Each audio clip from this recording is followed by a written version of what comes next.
Hey guys, and welcome back to Pixel Cherry Ninja's channel. In today's video we're going to look at the latest with the Nintendo 64 core. We're going to look at the latest updates. So if you guys remember, around a week or so ago I did a community post saying, would you like me to test some games on my dual RAM setup? Now bear in mind the Nintendo 64 core is made for a single RAM setup, so dual RAM is nothing that's required. It's not going to affect anything, but hey, you know what, it was my new MiSTer and I wanted to try it, and I thought, hey, why not try it on this setup since I have two now? So you guys posted all your requests on there, and I've pretty much tested every single game you guys actually requested. So it's been a week since I did my last Nintendo 64 video. The last one I did, the update was actually released on the 18th of October. Today is the 25th, so there's been a few updates in between. So the next one after that came on the 20th, which had a few I'll bring them on screen now. I won't read everything out, but there's a lot of good changes. Then after that, the next one came on the 21st, then the 23rd, and then the last one today came early in the morning for me, 8:34 a.m. Now a lot of games are working magnificently well. Like Star Fox just looks brilliant. A big shout out to all my buddies over on Discord for actually recommending the Tony Hawk Pro Skater games, saying that they're working amazingly well as well. I think Robert mentions Tony Hawk's Pro Skater 2 in one of the updates, but I kind of checked Tony Hawk's Pro Skater 3 anyway. But guys, they are running really well. Now another thing here, there was a tweet from Robert a few days ago, and the tweet reads, the MiSTer FPGA N64 core can now run Pokemon Gameboy games with the transfer pack in Pokémon Stadium, either by using the native snack interface implemented by Blue One, using a real Nintendo 64 controller, transfer pack and Game Boy cartridge, or using the emulated transfer pack inside the core. Guys, this core is just nothing short of magnificent. Now I am not very well versed with the earlier Pokemon games. It was a stage in my life where I wasn't playing that many games, and I got into Pokemon years and years later, kind of like more in the DS, and more so, even more so on the 3DS. They're probably my favorite ones. But a buddy of mine, Video Game Esoterica, if you check out his channel, he's actually got a tutorial of how you can play Game Boy Pokemon games within the Nintendo 64 FPGA core on the MiSTer. Honestly, it's like Inception. It's like a game within an FPGA. Trippy, right? But definitely check out his video, because he talks you how you can get Pokemon running in there the software way. I'm sure people out there are going to actually do it with real hardware using the snack feature, but maybe that's something we can touch on later. Honestly, this core is just nothing short of amazing. But let's go ahead and actually go through all of your requests now, and we'll talk some more.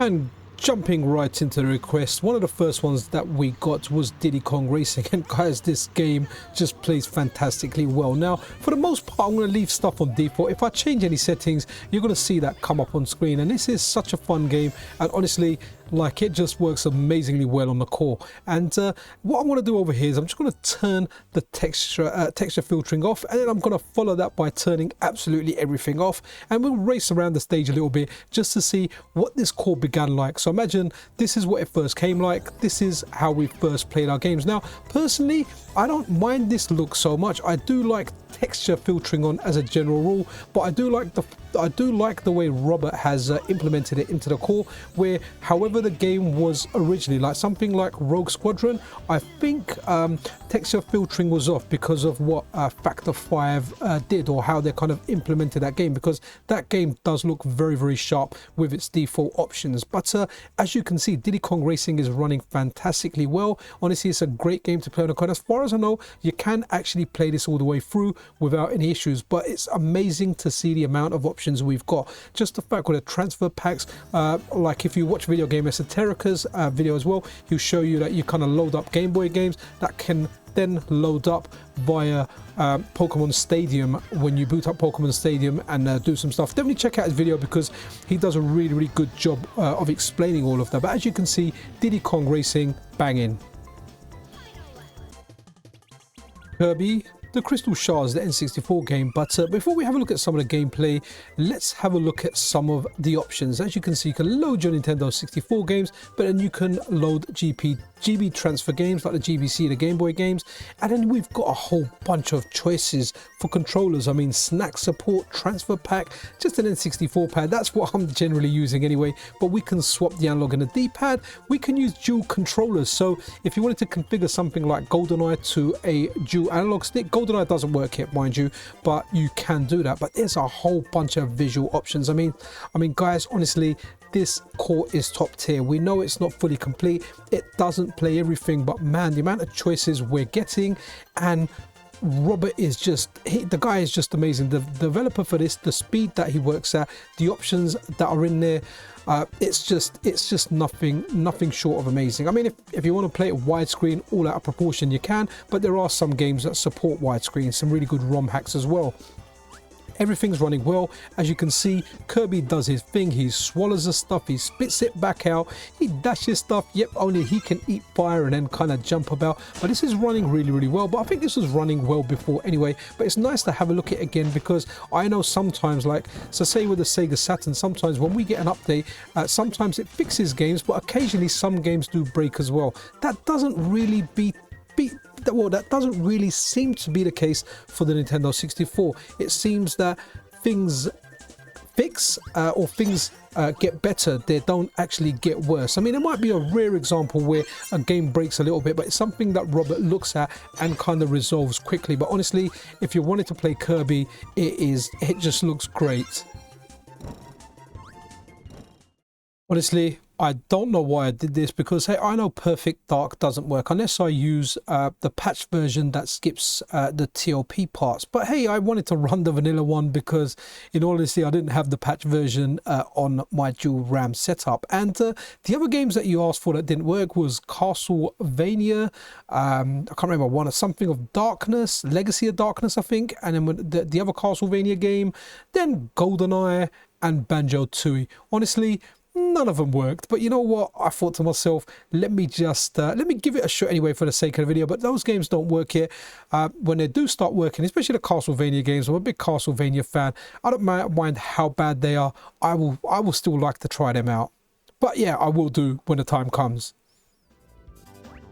The Nintendo 64 isn't really known for its 2D games, but this one here is just brilliant. I absolutely loved it. Played it on the DS. I didn't even know it was out for the Nintendo 64 up until I was doing live streams, and people were like, hey, can you get Bang.io? Can you get Bang.io? And I was like, I can't find Bang.io anywhere. And the reason I couldn't find it is because it was a Japan only game.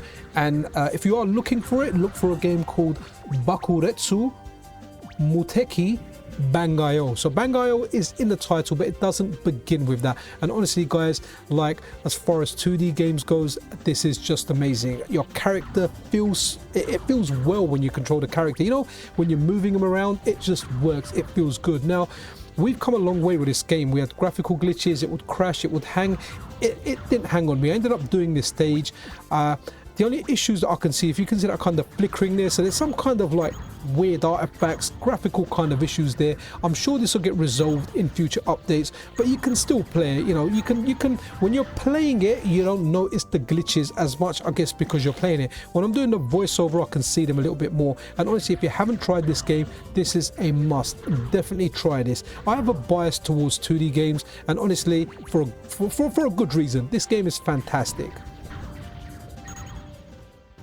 Right, I am going to try and pronounce it, but I am probably going to butcher it. But Uchanan-chan no Hono no Challenger. Okay, there's another part after that, but that's all I'm going to say. So whoever recommended this, I mean, thank you guys for your recommendations and games you've requested, because hey, I get to discover new games. And guys, this game, like in the recommendation, the person said make sure you've got a good analog stick. And actually for this video, I actually used the 8BitDo Ultimate USB-C controller, the RF version, because you know what, I didn't want to pull out my Bluetooth dongle from the other MiSTer and then set up the N64 online Bluetooth controller again. But one thing about this game, guys, it is addictive. You know those games where, okay, I'm trying to get through the maze, obviously you touch the wall, very like that board game used to, well, not really a board game, but you know that game Operation where you touch the sides and his nose lights up, and well, they're kind of like that. You don't want to touch everything. I know there's a game my kids play as well. It's pretty much the same thing,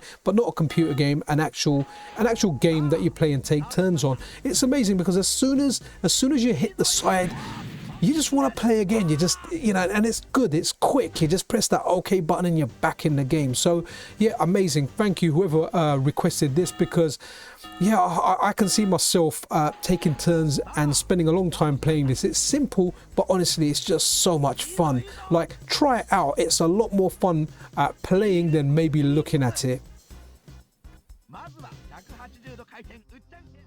I'm a Tetris fan. My favorite Tetris is the Gameboy DMG Tetris. It's the first puzzle game I really got into. So I actually thought I tried Tetris Fair previously, but honestly I didn't, because I would have remembered it. It's interesting. It's quite a unique puzzler. I haven't really played anything like this before, but it works really well. And I think I could actually kind of work this out and actually be okay and actually enjoy it. But yeah, it works well. It works really well. So once again, I just thank you guys for actually requesting these games, because I discover a lot of new games based on your requests. Otherwise I don't think I'd ever tried them, but this is definitely interesting. It seems like a good puzzle game, so and it works really well. The next request we're looking at is Quake. Someone actually requested Quake 64. I actually ended up loading Quest 64 by accident. I was like, hold on, this doesn't look like Quake. But there was Quake 1 and there was Quake 2, so I imagine they meant Quake 1. I ran it. It runs really well. It's not too dark either. I know, like Doom and some of the other games I've played on the Nintendo 64, for some reason they're very dark. But this one, no issues. It's nice and decent. I guess maybe if you've got a screen that's not too bright, it might be, some parts might be a little bit dark. But honestly, like, this works really well. And not that I had the frame counter on. Maybe that's something I should turn on.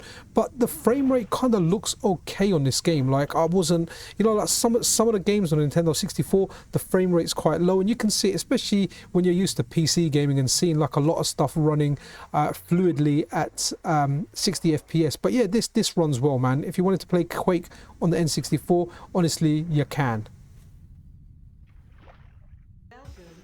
Wipeout 64. Honestly, like, I'm playing this now. I'm actually enjoying this game, and I'm finding on the Nintendo 64 there's a whole bunch of good racing games. There's actually another recommendation of a game that, wow, I was actually pleasantly surprised. But this is just running really well. I mean, I like this game. I think it plays well. The soundtrack is awesome. The control, everything is just great on this. It just works, and it works really well. Honestly, this core's just, most of the stuff I tried works on it. The only games that aren't working are games that we know aren't working, and I really can't wait for a lot of them to actually begin working, especially like the Castlevania games. I mean, we all want GoldenEye, don't we? Especially now with like the controller options, where we can probably play it like a modern FPS.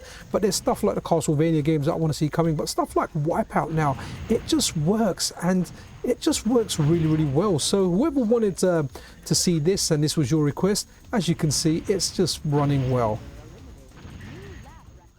Someone asked for Flying Dragon, and I was like, hey, you know what, who doesn't like dragons? And hey, we want our dragons to fly. But I was like, okay, this will be an interesting game. I haven't heard of it. I'd like to try it. I got like the intro music, and I'm like, okay, cool, nothing's happening here. And this is where it hung for me. It didn't go any further. I left it on for a couple of minutes while I checked some messages on my phone. But this is it.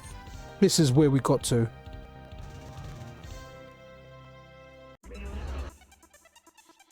This is one of the games I think I tried in the last video.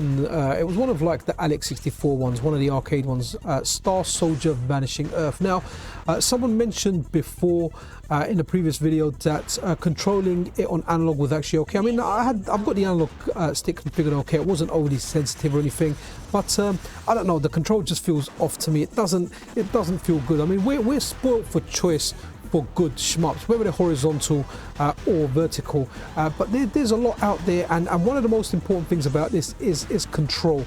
the control for this for me didn't feel that good, and I even tried moving like the analog stick slowly and fast. I guess I don't really like analog controls for shmups. I just like digital controls, but I like the movement to be right. Like the movement it just doesn't feel right to me. This isn't something I'm going to play. I think there was a Star Soldier game that I used to play on the PSP, and that was really good because you could play it in Tate mode by rotating your PSP. I think it was one of like the early games I had on the PSP, and I liked it very much. But yeah, Star Soldier Vanishing Earth, it runs well. You know, if you want to play it, you can play it. I personally just don't. I don't know. I just don't like it that much. Neon Genesis Evangelion. Hopefully I said that correct, and I completely forgot about this game. I remember trying it out before, and yeah man, I just want to thank you guys again for requesting this because I completely forgot about this game, but this is just full of style. Now when I kind of start this, I'm limited to moves. As I started going through it, I did figure out some more moves, but I wanted to have a look at this with texture filtering off just to see if it does look any better. But honestly, let me know which one you prefer. I'm kind of okay with it. I think I prefer it with the texture filtering on, but this is where I'm slapping it, and it does like some better moves on me.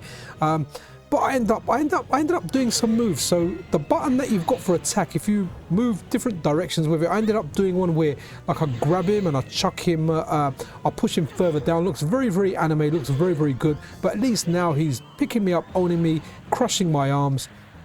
I don't know much about this game. It's Japan only from what I understand, but if it's a fighting game, hey, you don't need to read much, you just need to learn the moves. But I absolutely love it. I love how the character, you've got the avatar there at the bottom, and the way they react, it really does feel like a manga, and I'm pretty sure, in fact, I've definitely heard of an anime or a manga with the same name, and I'm pretty sure this is a popular series. I don't know much about it. I haven't seen that many. I started watching One Piece a long time ago. Everyone kind of watched Naruto and Bleach. I didn't finish those. I didn't finish One Piece either. My favorite kind of series out there was Death Note. You know, the original Death Note, it just kind of ended, but this just looks so stylish. Look at the way he just grabbed the robot and pushed it there, and this is the charm Japanese games have. You know, there's like Japanese games out there when you're kids, you're growing up, you're having a look at them, it's got these giant robot mechs, whatever the hell they are, standing around, and then you've got all of them chatting. Honestly, it just looks amazing, and it's nice to just see this running, have a little go at it. It just captures that vibe so well. So, you know, if you want to play this, you can play it. You're probably going to do a lot better than I can. Here you go, that's the other move that I did. I figured out that kick, and when I did, I felt powerful kicking it all the way down there. It just felt good, man. This is Japanese style at its finest. WCW versus NWO Revenge. So someone requested a couple of wrestling games. I'm not sure if I did them last time. Sometimes I skip stuff. This time, honestly, I went through like every single one. That's why I even showed the games when they weren't working. But this wrestling game, it just runs really well. Now, I'm not really a big fan of this. Like I always say, my favorite wrestling game is WWF Superstars, and even the follow-up to that, I saw a screenshot of it the other day, and yeah, I have to try that again. We don't have cause for it, but I will try an emulation. But these ones on the N64, if you grew up playing these, honestly, they just play really well on this core. I mean, like, I never played this, but I can't see anything out of place on this. Everything just looks right, and even the graphics here, even though they're 3D, it's a wrestling game, they haven't actually aged that badly. There's a certain charm to it. But yeah, whoever requested this, it's working well, and if you're not trying out the core for yourself, maybe this is the game that will make you jump over and try it out. WWF No Mercy, and again, this one's running well. I kind of preferred the game that we just saw, the WCW NWO Revenge one. I think that kind of, at least to me, it kind of looked better. Maybe that was the character selection that I had, Hollywood Hogan. I mean, this one again looks okay. In my previous video where we were kicking a wrestler called Bulls in the Bulls non-stop, I did actually try it in that, but it ended up kind of punching more. At least this one here doesn't look like a gonad kicking simulator. But hey, you know, whoever requested the 2 wrestling games, that's your 2 wrestling games, and if that's your 2 favorite wrestling games, they work. Okay, we did get a little bit of a ball kick there, didn't we? But surprisingly, he got up so quickly. Going back to sorry, the person that requested these, the two games that you requested, they seem to be working well. What I failed to mention was the WCW NW01. Some of the menus are black, so you're going to hear the sound, you're going to get a black screen. Just press the button and then you'll end up getting to, like, you know, the mode kind of select menu. So yeah, man, these wrestling games are working well. Remember the days when everything that Rare Touch was just pure gold? And honestly, like, having a look at this game, I mentioned it in the previous video, I tried this game like around a friend's house that had this piracy device for the Nintendo 64 where he had pretty much every game, and I tried this game out randomly and I was like, whoa, like, because, you know, if I saw this game in a shop, I may not have picked it up. I would think maybe this is a kid's game. You're kind of running around doing some bulldoze and stuff. But honestly, playing this game, it just feels really, really well. When you're moving it around and you're kind of spinning, like the physics, the way your vehicle reacts, it just feels really, really good. And honestly, this game's fantastic. It's aged quite well. It controls well. As you can see, I'm doing the donuts there. It feels well. The controls for this game just feel good. And it's Rare. Everything Rare were producing at the time of the Nintendo 64 was just amazing, and then Microsoft bought them and they produced like a whole heap of rubbish. This here is Beetle Racing Adventure, and you know, earlier when we had a look at Wipeout, I was like, there's another racing game that I really like. Guys, try this game out. Like, I didn't really know much about it. There was a lot of guys speaking about this over in the Discord, and it sounded like a lot of people liked it and they were happy this game is working and looking good. And honestly, guys, like, I have to say, when I played this game, like, it just feels right. The controls are good, and like around the time of the Nintendo 64, and this was the case with some PlayStation games as well, you kind of had to stick to the road. When you went to the edge of the road, there was like an invisible wall over there. This game doesn't suffer from that. When you go off-road, you're still kind of driving. I'm sure it affects your speed, but you can go back on road. But the best way I can describe this game, it controls like a cross between like a simulation and an arcade game. It's just that perfect mix of the two. Now, I am not a simulation racing game fan. I like arcade races. The last simulation game I played, I don't know, maybe Gran Turismo 2 on the PlayStation 1. I did play Project Gotham Racing a little bit, which was simulation-ish, and obviously MSR on the Dreamcast as well. But that was it for me. Even Forza Motorsports I didn't like. I don't mind Forza Horizon. I'm all about arcade racing. But this one, I mean, I'll be interested in what you guys have to say about it. Do you kind of agree with me? But it definitely feels like a good kind of middle ground between simulation and arcade, and I was very, very surprised by this game. This is a game that I would like to revisit. It's not a game I would I would have never tried this game unless someone requested it. Naturally, I just would have thought, okay, you know what, this is just like, it's just one of those cash-ins. Like, it's called Beetle Adventure Racing. It's not going to be that good, but hey, never judge a book by the cover, or in this case, never judge a game by the cover or the title. It's really, really good, and I do like how you can see like the back seats kind of there in the back window. But yeah, man, like, very, very impressed by this game. Like, it's a good racing game, and that's one thing whenever I'm testing this stuff and doing the request videos and I'm going through games, and that goes for the same for the Sega Saturn, the Saturn and the Nintendo 64. I'm finding like a whole bunch of games that I'm enjoying now that I don't think I ever would have actually even turned on when looking at it on like a ROMs list or anything like that. I don't need an excuse to play Rogue Squadron. The only thing that I kind of regret was on my other MiSTer, the single SD-RAM version.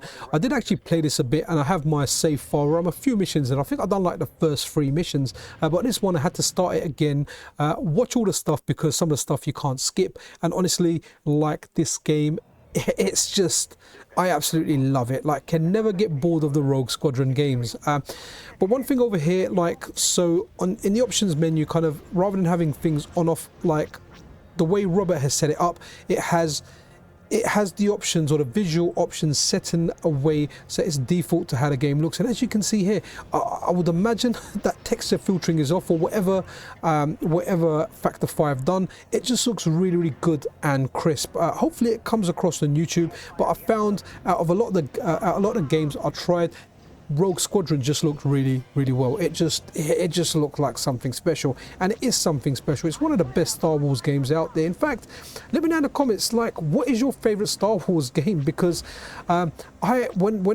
Star Wars games come to mind, like, it is the Rogue Squadron games that I like. The first one on the GameCube was particularly good. The second one on the GameCube, I didn't like it as much. It had like the levels where you run around out of the ship, and I just thought they weren't that good. But it did have the entire first game, but you could only play it in 2-player mode, which I kind of wanted to do, but I never ever tried it. Maybe that's something I can actually check at some point, because hey, you know, it'd be fun to go through Rogue Squadron 2 players. So Rogue Squadron runs really well. I'm not sure if you can complete it, or if this is one of the games that you can complete. I'm sure someone's tried, or maybe someone's done it. But yeah, man, like, you can play it now. If you run the call, definitely try this game out. It's just, if you grew up, like, you know, if you're a kid of the 80s and you grew up playing Star Wars, you will definitely get that nostalgia kick, especially if you did actually play this on the Nintendo 64 like I did. Right, so Star Wars Shadow of the Empire. So this is quite a decent game. Rogue Squadron is definitely my favorite. I wanted to mess about with a couple of the visual options, not really too many. But yeah, this is a good game, but this has got bits where you're in the spaceships, it's got bits where you're on foot, but I do like how the game starts. You start in a speeder, you take out a few probe droids, you then move over, take out some AT-STs, and then you go to the iconic Battle of Hoth, where you actually take out AT-ATs. With the harpoons, which it just feels amazing. I remember first time doing that, it felt like you were in a movie. I mean, the first time I've done it was actually on Rogue Squadron, not on this one. This is something that I kind of meddled with a little bit back in the day, but really the most I've played this is playing this when testing out this core. But honestly, that you can go through this game and play. I do remember like some of the bits where you're not in like vehicles, it was a little bit ropey, and some of these games, they were very difficult because the controls were a little bit iffy, if I remember everything correctly about this. But here we go, texture filtering off. Yeah, I'm not really a big fan of what the floor looks like, but I wanted to test it out, and honestly, this core's just come such a long way. It's not fully complete, but you can definitely play way more and enjoy way more than you can. And honestly, one day we're just going to be surprised when Robert says, guess what guys, TLB has been implemented, Perfect Dark, GoldenEye, all that good stuff is working. And it's just amazing to see how far Robert has pushed this and how far he will keep pushing it. And I wonder if he'll ever get to a point where he'll go, you know what, there's 100% compatibility here. Or if he'll say, okay, I've reached the upper limit, there's like a handful of games that can't work, or there's a handful of games that can't do this particular part or need to be patched. But yeah, as you can see, Shadows of the Empire looks good.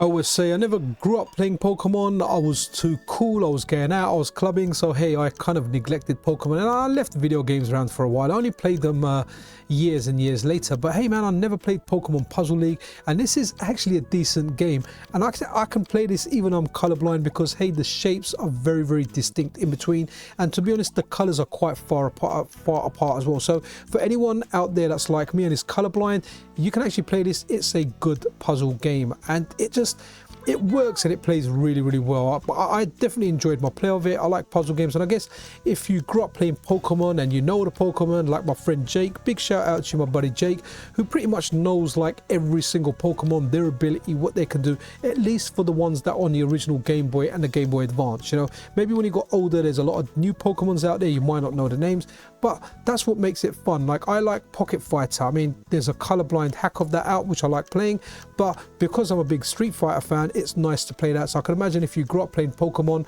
and especially if you like puzzle games, this will probably be the definitive puzzle game for you. And here we have Turok, and guys, no matter how much I try, I can't get used to these controls. I don't know if I can change or anything. I end up just running this stuff on default, but it's just so weird, man.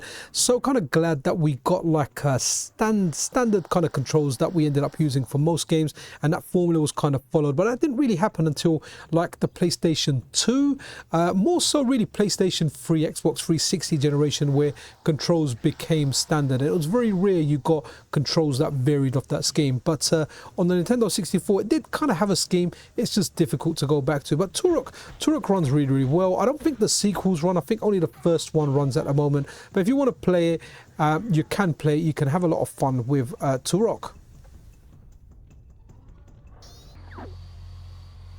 Right, guys, so that's kind of about it. This brings us to the end of the video. So this was tested on a dual RAM setup of a MiSTer FPGA, but again, dual RAM is not a requirement. Like I said, it's because, hey, you know what, I've got the dual RAM one up there. I put the N64 core on there. The only thing I didn't actually put on there, I need to put my Rom Hacks on there, so I don't even have Mario 64 on there that can actually work. So that's something for me to do. I did put like the no intro stuff on there, but I definitely like testing out the Rom Hacks, especially like the Smash Brothers one. But as you can see, this core's just coming along nicely. Stuff like Star Fox just seem absolutely perfect to me. I mean, there's no difference. I don't feel any difference in when I played this on the Nintendo 64, and I did actually play this game a lot. I don't remember like a lot of the levels. It was a long time ago, but one thing, when I do play it, everything feels just good and very, very accurate. So I do hope you enjoyed this video. If you did, then a thumbs up and a subscription is super appreciated.